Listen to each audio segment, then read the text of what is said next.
দিশা, দুষ্টুমি করারও একটা মাত্রা আছে। দুষ্টু। আরে মা, আপনার থেকে তো আমি কমই। আপনি তো আমার থেকেও 2 পা এগিয়েছেন। কি বাজে কথা বলছিস তুই?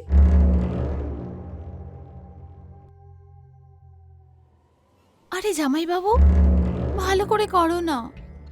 উফ, কখন থেকে আমি ছটফট করছি তোমার এটার জন্য।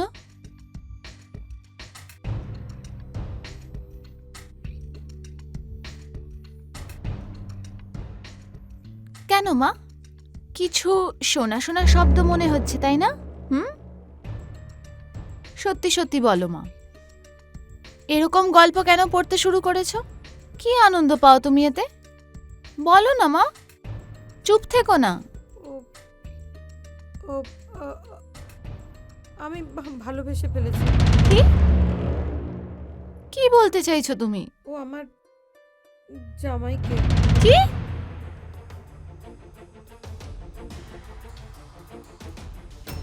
এ কি ফালতু কথা বলছো?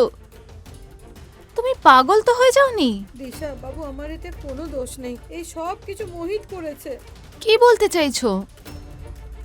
আমার মানে হলো যে এইসব কিভাবে শুরু হলো, কবে থেকে? ওই মানে কোমলের বিয়ের আগে থেকেই আমি মোহিতকে খুব পছন্দ করতাম। খুবই মিশুকে টাইপের ছেলে ছিল। আমাদের প্রতিবেশী ছিল। ওর আশেপাশে এক সে এক সুন্দরী মেয়ে, ইয়ং মেয়েরা ঘুরে বেড়াতো, কিন্তু কখনো কারোর দিকে চোখ তুলে পর্যন্ত তাকায়নি। ওর ইমেজ খুব সাফ সুতরা ছিল। একটা অনেক বড় কোম্পানিতে বড় পোস্টে চাকরি করত। তো আমি ভাবলাম কোমলের জন্যে মোহিতের মতো এত ভালো পাত্র কোথাও পাবো না।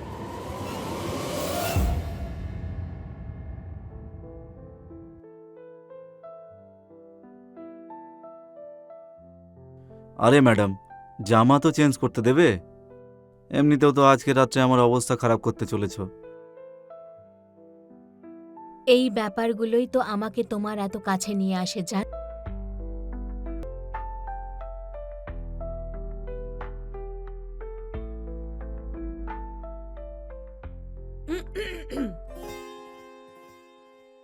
কোমল সোনা, খাবার লাগিয়ে দি। মোহিতের বোধহয় খিদে পেয়েছে। হ্যাঁ মা, খাবার হ্যাঁ। বেড়ে দাও। হ্যাঁ মা, আসছি। মা, তোমার আশীর্বাদ পেয়ে আজ আমি প্রমোশন পেয়েছি। শুধুমাত্র তোমার আশীর্বাদ আর ভালোবাসা এইভাবেই দিতে থেকো। আমার আশীর্বাদ তোমাদের ওপরে সব সময় থাকবে। শুধু একটা বিনতি আছে। আরে মা, শুধু মিনতি কেন, তুমি বলো না, তোমার সব রিকোয়েস্ট আমি পূরণ করব। শুধু এই ঘরে যত তাড়াতাড়ি হয় একটা নাতি দাও। আরে মা, সেটা তো কোমলের উপর নির্ভর করছে। সূর্য একা কি করবে? এর জন্য চাঁদেরও তো প্রয়োজন আছে, তাই না? তোর মতো ইয়ং ছেলে না জানি কতই না সম্ভব করতে পারবে, আর তুই যা পাচ্ছিস অল দিতে লজ্জা পাচ্ছিস। ঠিক বলেছ। ব্যাস, এখন তোমরা দুজনে এই খানদানকে আগে বাড়াও আর আমাকে একটা নাতি দাও। চলো, আমি তাড়াতাড়ি খাবারটা লাগাই। হ্যাঁ মা।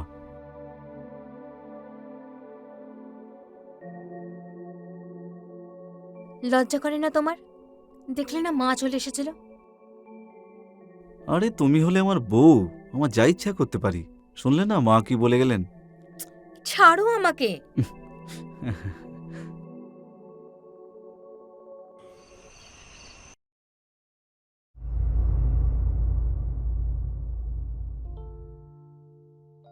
এসব কি? মানে তুমি মায়ের সামনে যা খুশি তাই বলে দেবে? আরে আমি এমন কি বলে ফেললাম বলো? কি বলেছো? মানে তোমার মনেও নেই কি বলেছো? চাঁদ যখন আলো চায় না তখন সূর্য কি করবে? আরে আমি কি ভুল বললাম বলো? দেখো, ও যদি ওর সাথী না পায় তাহলে ও কি করে একা করবে বলো না তুমি? কি এসব? মানে তুমি যেখানে খুশি শুরু হয়ে যাও। কি খাওয়াও তুমি ওটাকে? আর এমনিতেও আজ আমার মুড একদম নেই, তাই আমার থেকে দূরে থাকো। আরে যদি মুড না থাকে তাহলে মুড বানিয়ে নেবো ডার্লিং।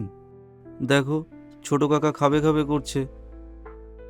তোমার সিংহটা তো সব সময় ক্ষুধার্তই থাকে, হুম। ওর মধ্যে কোনো ধৈর্যই নেই। হুম। মা নিজের ঘরে জেগে আছে, কি ভাববেটা কি?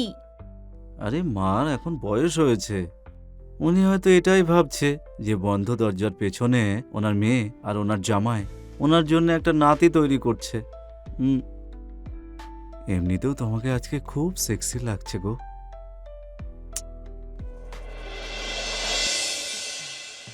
সেই রাতটা যেন একটা অন্যরকম ছিল। ওরা দুজন নিজেদের ঘরে ভালোবাসছিল। বিয়ের পর মোহিত আমাদের সঙ্গেই থাকতে শুরু করলো। বিয়ে হয়ে যাওয়ার পরেও মোহিত আমাকে নিজের বন্ধু ভাবতো, মজা মস্তি করত। তারপর কোমল বিয়ের পরে চাকরি জয়েন করলো। একদিন হঠাৎ করে আমি যখন ঘরটা ঝাড়পোছ করতে গিয়েছিলাম,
দিশা, তুমি তো জানো অজয় আর কোমলের বাবা আলাদা হয়েছে 10 বছর হয়ে গেল। এই 10 বছরে আমি কতটা একলা হয়ে গেছি। কিন্তু মা, এইসব তো ঠিক নয় না। একটা শাশুড়ির নিজের জামাইয়ের প্রতি এসব। দিশা, একজন শাশুড়ি হওয়ার আগে আমি একজন নারী। যেমন যেমন বয়স বাড়তে থাকছে আমার শরীরের খিদেটাও বেড়ে যাচ্ছে, তার চাহিদাও আরো বেড়ে যাচ্ছে। তুমি তো জানো মা। কি মোহিত বাবু এই ব্যাপারে? না, কিন্তু তুই এত কিছু জানলি কি করে বলতো?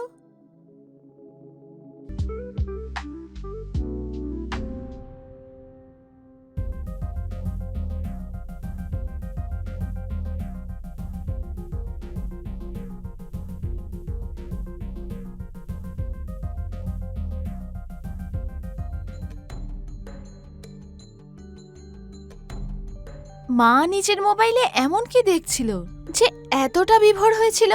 কোথাও মা ব্লু ফিল্ম বা পর্ন তো দেখছিল না? না না, আমাকে যেভাবেই হোক মায়ের মোবাইলের হিস্ট্রি আমায় চেক করতেই হবে।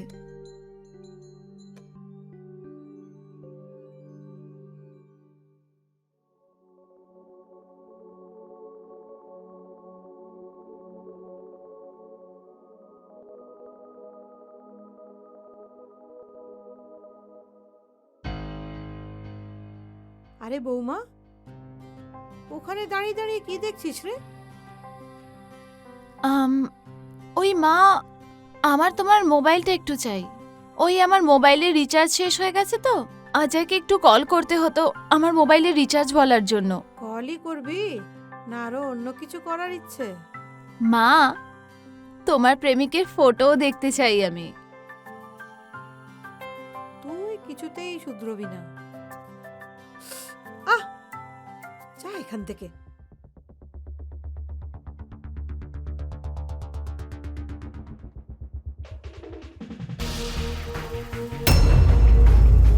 শাশুড়ি আর জামাইয়ের চুপি চুপি প্রেম, বউ গেছে বিয়ে বাড়িতে, শাশুড়ি করছে জামাইয়ের সাথে ফুলসজ্জা।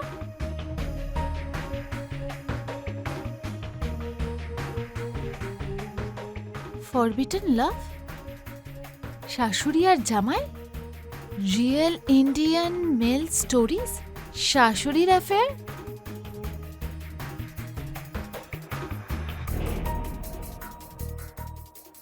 এইসব কি? শাশুড়ি আর জামাইয়ের সেক্সের গল্প? না না, এটা আমি যেটা ভাবছি মায়ের আর মোহিতের, এটা হতে পারে না। নাকি হতেও পারে। আমায় আমায় যে কোনো উপায় জানতেই হবে।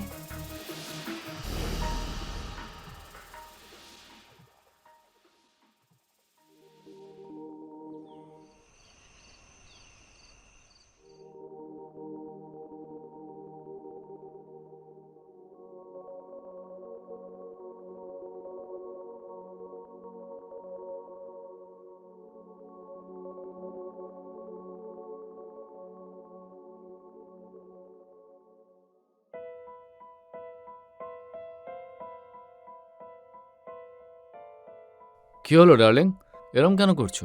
মা না জানি কেন খুব অদ্ভুত বিহেভ করছে। প্রথমে তো এরকম করতো না। মানে কেমন ব্যবহার করছে আমি ঠিক বুঝলাম না। তোমাকে আমি বলবো, তাহলে প্রমিস করবে যে তুমি কাউকে বলবে না? না, কিন্তু কি এমন কথা যেটা আমি কাউকে বলতে পারবো না? আমি ঠিক বুঝলাম না, আমি ঠিক বুঝতে পারছি না। কিচ্ছু নয় জান, ওই আজকে সকালে আমি ভুল করে মায়ের ঘরে চলে গেছিলাম, তো আমি দেখলাম মায়ের হাত ওখানে ছিল। কোথায় ছিল? কাঁধে? আরে না বাবা, ওখানে কি আজে বাজে কথা বলে চলেছো, পরিষ্কার করে বলো না কোথায়। ওখানে পেটের উপর? এখানে।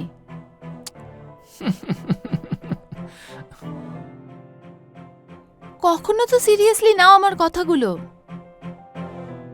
আমি মায়ের এই ব্যবহারে খুবই ইরিটেট হয়ে আছি, আর তুমি হাসছো। আরে তুমিও দেখো, সেও তো একটা মানুষ, আর শরীরের চাহিদা কখনো কারো শেষ হয় না। আরে সেও তো একজন মানুষ। কিন্তু অজয়, তাও আজ আমি দেখেছি, কালকে যদি অন্য কেউ দেখে তাহলে কি ভাববে? আরে কিচ্ছু ভাববে না। আসলে আমরা এতদিন ওনাকে মা হিসেবেই দেখে এসেছি, একজন মহিলা হিসেবে দেখেছি কি। আর তাছাড়াও ডিভোর্সের পর মা অনেকটা একা হয়ে গেছে। ওনারও তো কিছু প্রয়োজন আছে, তাই না? Physically, emotionally. আমাদের মাকে একজন মহিলা হিসেবে দেখা উচিত, তাতে মায়েরও প্রয়োজন মিটতে থাকবে। আমি তো এই অ্যাঙ্গেল দিয়ে কখনো ভাবিনি অজয়। আমি না মায়ের একাকিত্বটা বুঝতে পারি, আর কিছু প্রয়োজন আছে যেটা উনি নিজে খুঁজে বেড়ান। আমাদের তো মায়ের প্রয়োজনগুলো দেখা উচিত, আর আমাদের মাকে ছোট করা উচিত নয়, বরং ওনাকে সাপোর্ট করা উচিত, যাতে মা নিজের মতো করে বাঁচতে পারে। হয়তো তুমি ঠিকই বলছো। আমার ওনার সাথে এক বৌমার মতন নয়, বরঞ্চ এক মেয়ে হয়ে কথা বলা উচিত। তবে আমাদের দুজনের মধ্যে শুধু ভালোবাসার কথাই হবে, আর এখন সেটাই করা উচিত। কি বলো?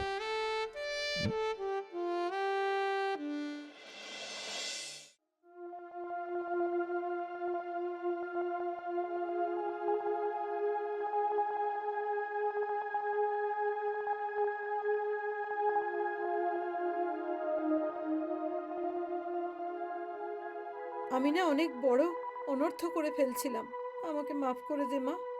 মা, যদি তোমার এরকমই খেয়াল হয় তাহলে আমি তোমাকে সাহায্য করতে পারি। কিভাবে? যদি তুমি চাও তাহলে তোমার চক্কর চলতে পারে, তাও আবার জামাইয়ের সাথে। সত্যি বলতে মা, তুমি বিশ্বাস করবে না, সত্যি? কি সত্যি? তোমার প্রিয় জামাই নিজের থেকে বড় বয়সের মেয়েদের পছন্দ করে। মা, আমি তোমাকে কোনো গল্প বানিয়ে বলছি না, এটা সত্যি একদম। কারণ আমি নিজের মোহিতের মোবাইলে আর ল্যাপটপে নিউড মহিলার ছবি দেখেছি। আমিও তো একটা মেয়ে মা, আর আমি এটা একদম বুঝতে পারি যে তোমার ইয়াং ছেলেদের পেছনে আকর্ষণ হওয়া একদম ঠিক। এতে কিছু ভুল নেই। নিজের ইচ্ছেগুলোকে দাবিয়ে রাখা একদম করো না কখনো। তুমিও একজন মহিলা, আর যেরকম গল্পে দেখানো হয় সেটা তুমি কেন পারবে না? তুমি হয়তো জানো না এটা তোমার কাছে কি আছে। তার মানে এই কোমল কোমর আছে আপনার, আর এই গোলাপি ফোলা গাল। মোহিত বাবুর তো একদমই এরম মহিলা পছন্দ। সত্যি বলছি, একদম ঠিক বলছি আমি। যা, সত্যি কথা বলছিস তুই? সত্যি মোহিতের এই ধরনের মেয়েদের ওপর লোভ আছে? হ্যাঁ মা, আমি ঠিক বলছি। আচ্ছা, এবার তুমি আমার কথা মন দিয়ে শোনো। আমি চাই যে তুমি তোমার জামাইয়ের সাথে সেই সব কিছু করো যা তুমি করতে চাও। কে জানে, মোহিত বাবু আর কোমলের সম্পর্কে হয়তো ভালোবাসা বেড়ে যায়। তুই এইসব কি উল্টোপাল্টা বলছিস? এইসব করলে কোমল আর মোহিতের জীবন অন্যরকম হবে না? আরে মা, তুমি এত টেনশন কেন নিচ্ছ? রিল্যাক্স। মোহিত বাবু কোমল দির সাথে সম্ভোগ করার পরেও ওইসব মহিলার ছবি দেখতে থাকে, ওদের ফ্যান্টাসাইজ করে। কিন্তু ও কি জানে ওনার চোখের সামনে আপনার মতন একজন মহিলা আছে। মা, সবার আগে তো তোমার প্রিয় জামাই বাবুকে তোমার একাকিত্বের অনুভব করাতে হবে। ওনাকে বোঝাতে হবে যে তোমার তৃষ্ণাটা কি, তুমি কিরকম একজন পুরুষের সঙ্গের জন্য ছটফট করছো। একবার মোহিতবাবু জানতে পারলে তারপর তুমি নিজে থেকে নিজের জামাইকে নিজের বশে করতে পারবে।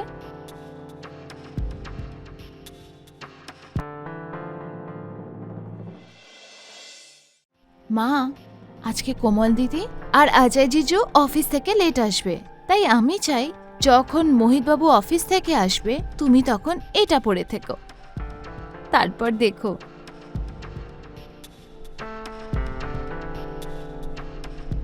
এইসব আমি কি করে পরবো রে? কি পাতলা নাইটি এটা! তো আমার মাও তো খুব স্মার্ট, তাই না? হাট পাগলি, তুই আমাকে পাগল করেই ছাড়বি। জানি না আমি কি করব, আমি তো কিচ্ছু বুঝতে পারছি না। কিছুই বোঝার দরকার নেই তোমার। যেরমটা আমি বলছি সেরমটা তুমি করো। তারপর দেখো মোহিত বাবু কিরম পাগল হয়ে যায়।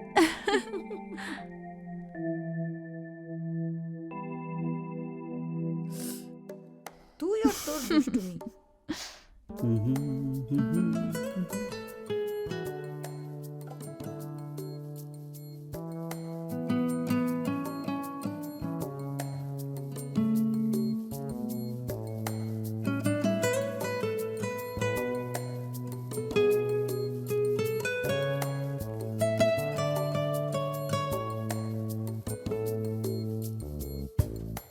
আমি তোমাকে খুব মিস করছিলাম। ছাড়ো, কি করছো? আরে কি করছি তার মানেটা কি? এটাই করছি যেটা সব সময় করে থাকি। হ্যাঁ,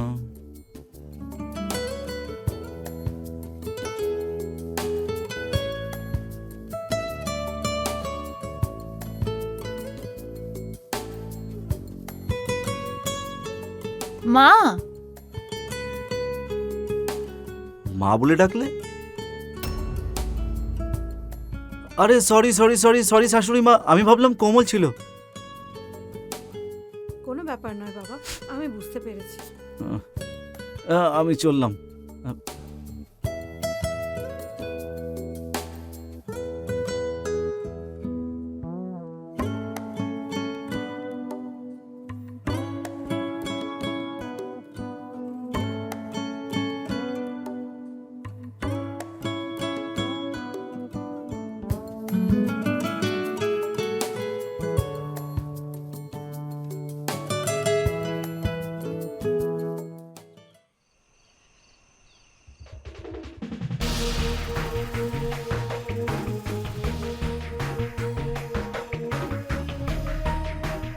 কি হলো মোহিত বাবু, আপনি এখনো ঘুমোননি?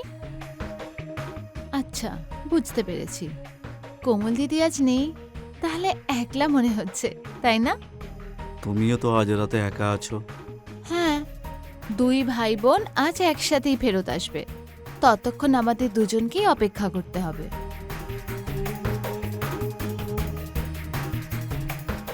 কি হয়েছে, সব ঠিক আছে তো? আজকে সকালে যেটা হয়েছে তার জন্যে আমার খুব লজ্জা করছে। তবে ফিগারটা তো বেশ ভালো না মায়ের? এসব তুমি কি বলছো? আরে আপনার শাশুড়ি মায়ের কথাই আমি বলছি। দেখো, এই সমস্ত ফালতু কথা না তুমি আমার সঙ্গে করো না। আরে মোহিত বাবু, রিল্যাক্স, এত রাগ করার কোনো দরকার নেই। দেখো প্লিজ, ওকে? দেখো, আমাকে এইসব বলো না, কিন্তু আমার কিছু একটা হয়। কোথায় হয় মোহিত বাবু? ওখানে? আরে মোহিত বাবু, রিল্যাক্স, এইসব নর্মাল। ওকে, কি নর্মাল? দেখুন, আমি আপনাকে বলছি যে আসল কথাটা কি, সোজা সাপটা কথা। আপনার নিজের শাশুড়ির বডি খুব পছন্দ হয়, আর আজকে সন্ধেবেলার ঘটনায় আপনি লজ্জা পাবেন না, বরঞ্চ আরো কামুক হয়ে গেছেন। দেখুন, এই সমস্ত কথা বলো না কিন্তু তুমি, ঠিক আছে?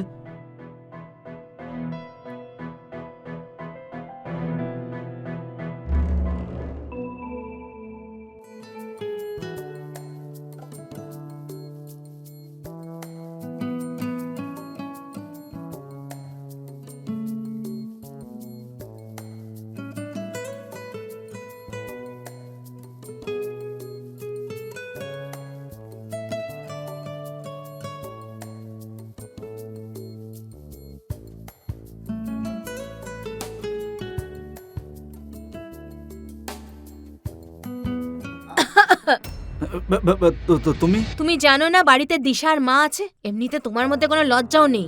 তোমার প্যান্টের ভেতরের মালটাকে তো একটু ঠিক করে রাখো। আরে ডার্লিং, ওই আমি তোমার ব্যাপারেই ভাবছিলাম, সেই জন্য এরকমটা হয়ে গেছে। আমি কি তোমাকে খুশি করতে পারি না যে তুমি এসব করছো? তুমি তুমি পাগল হয়ে গেছো নাকি? যতটা মজা তোমার সঙ্গে হয়, সেটা অন্যের সঙ্গে সেই মজা কি করে হতে পারে বলো? ছাড়ো এসব কথা, সরো এখান থেকে। আমি ফ্রেশ হয়ে আসছি। ওকে।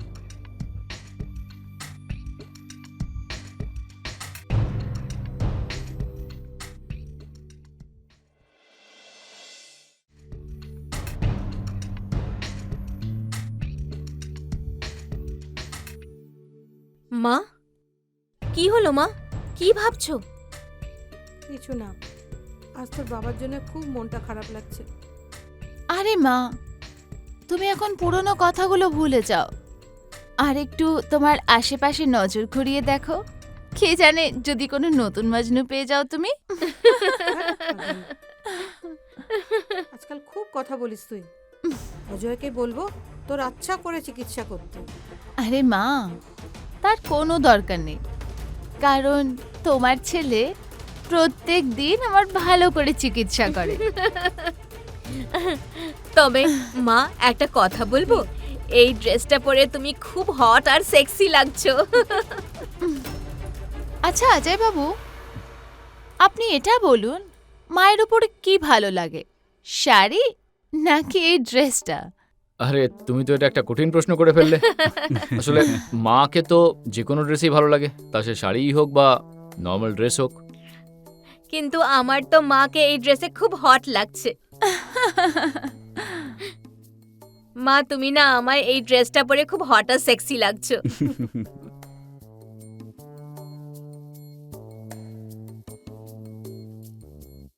অজয় বাবু, তুমি একটু প্লিজ ওখানে যাবে, আমার একটু মোহিত বাবুর সাথে কথা আছে।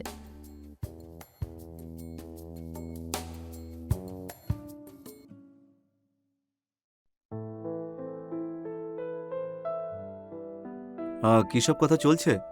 দেখো মোহিত বাবু, আপনি কি জানেন যে মা এত সেক্সি ড্রেস কেন পরেছে? শুধুমাত্র আপনার জন্য।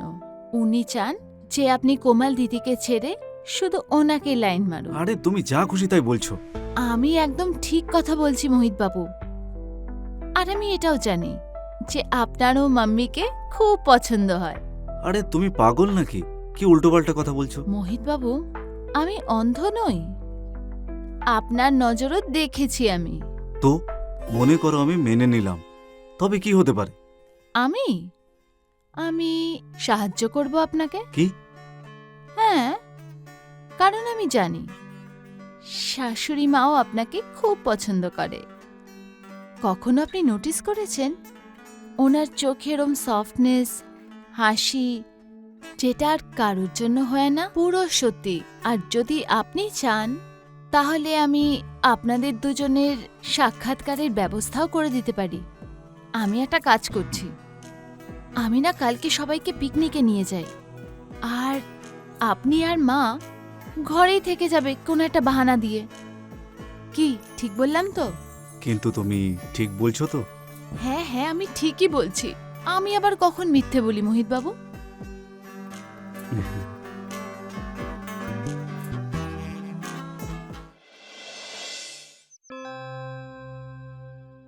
আরে মোহিত, তুমি এসো না।